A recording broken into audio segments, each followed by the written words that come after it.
TV. Oh yeah! Showbiz chika na legit bawat.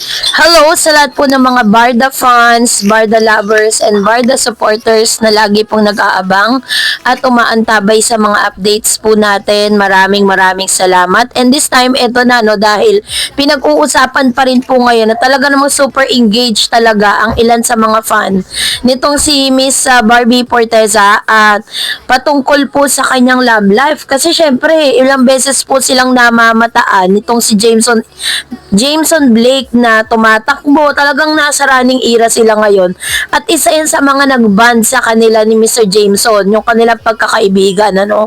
Kaya naman talagang napaka-active po nila sa mga pagkakataon na yan. Na bagay na binibigyan ng mali siya ng ilan.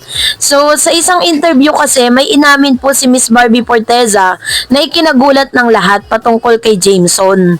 So, yun po yung pag-uusapan natin maya-maya lang. But before that, if you haven't subscribed yet to my YouTube channel, please don't forget to like, share, and subscribe at hit mo na rin ang notification bell for more showbiz updates. But before that, if you haven't subscribed yet to my YouTube channel, please don't forget to like, share, and subscribe at hit mo na rin ang notification bell for more showbiz updates. Of course, bago tayo magpatuloy sa ating updates for today's video, ay nais ko po of course pasalamatan kayo for always watching and trusting this channel. Thank you so much sa inyong laging panonood at palagi ang pagsubaybay sa mga updates natin. Maraming salamat po.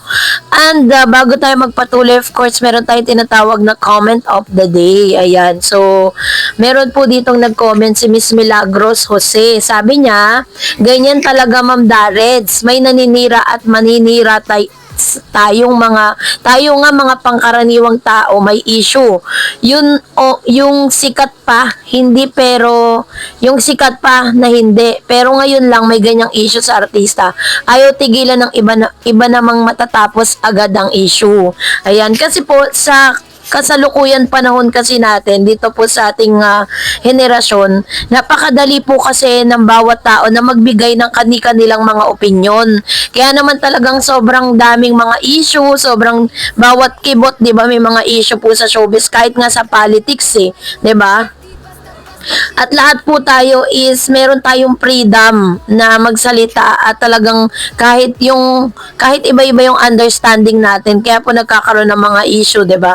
Tulad po ng pag-uusapan natin ngayon na nililink itong si Miss Barbie Forteza with Jameson Blake. Kahit si Jameson po at si Barbie ay nagpapakita ng mga sweetness po nila sa publiko at lumabas na yung totoong dahilan ng lahat ng yan. Dahil alam natin na sila po ay may movie, no? Or meron po silang series po or meron silang palabas na inilabas doon po sa Netflix. Kaya po nakita natin kung ano po talaga yung dahilan kung bakit may mga ganun sightings. And then nagkaroon ng mga interviews, 'di ba? Ilang beses din nanahin itong si Mr. Jameson Blake si Barbie. May mga sagot pa siya na to see is to be, ay what you see is what you get. Tapos ito naman si Barbie Forteza, pag in-interview siya, sinasabi niya na na talagang sila, magkaibigan sila ni Mr. Jameson Blake. Pero sa isang interview kasi na kumalat ngayon sa social media, ito po yung isa sa mga pinangahawakan ng ilang mga Barda fans na talagang dito kasi tinanggi kasi ni Miss Barbie Forteza si Jameson Panoorin natin ha. How my other runner friends invite me to run. So, yun lang talaga yun. And, we are not together. Ano lang talaga, marami lang talagang nasa running era ngayon. And ang saya lang kasi, we run together but we're not together. yan, ganyan. So, diba?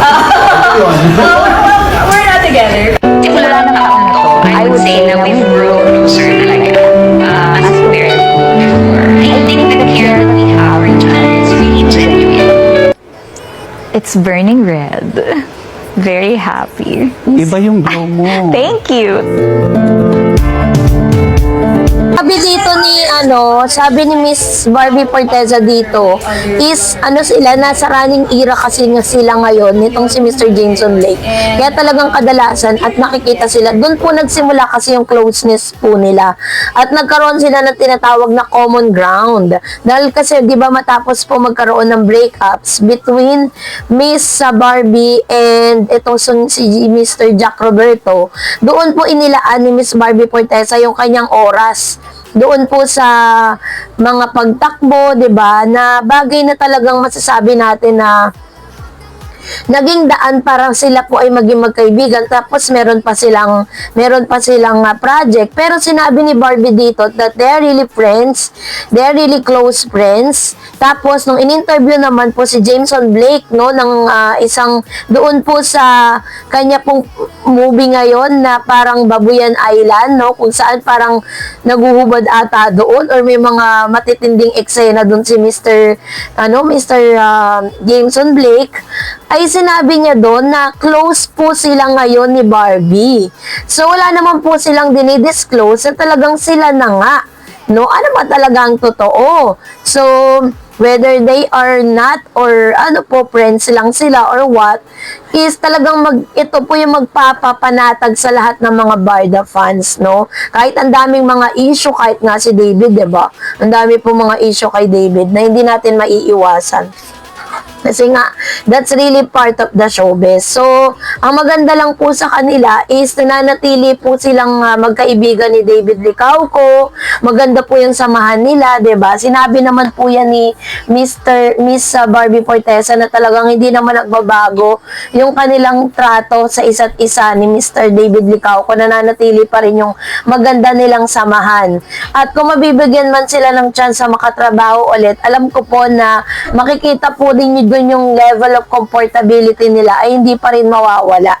No? Kaya naman pumanatag kayo mga kabarda fans. Meron din kasi na mga fans na okay lang sa kanila kahit na magkaroon ng jowa si Barbie Forteza na iba, magkaroon ng jowa si David Licauco kasi hindi naman natin hawak ang desisyon nila eh. Diba? Sila pa rin talaga ang magde-decide para sa sarili nila.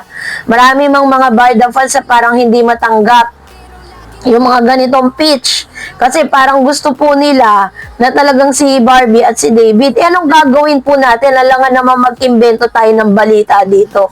Alangan naman mag-fabricate tayo ng news, 'di ba? So, mas mabuti na sabihin sa inyo yung totoo kaysa yung kasinungalingan.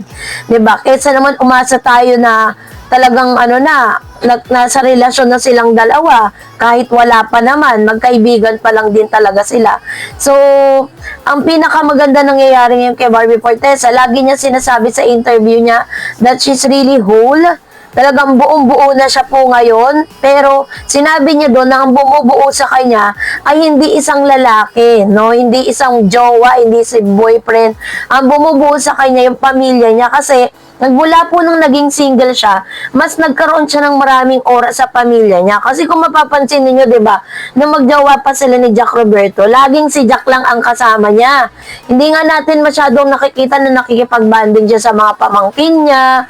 Tapos nakikipag-banding siya ng ganong katinding oras sa mga pamilya niya, 'di ba? Kasi pagkatapos ng taping, dumidiretso siya sa bahay ni Jack at doon po sila nagbabanding ni Jack Roberto. Kaya naman talagang yun yung sinabi niya, she's whole now dahil nakita niya na yung talagang magpapasaya sa kanya. So, kayo po, anong inyong saloobin patungkol dito? Mag-comment kayo sa comment section. And that's it for today. For more videos and updates, please don't forget to like and subscribe. And please don't forget to follow my Facebook page, Dar Eds TV and Dar Eds channel. God bless everyone!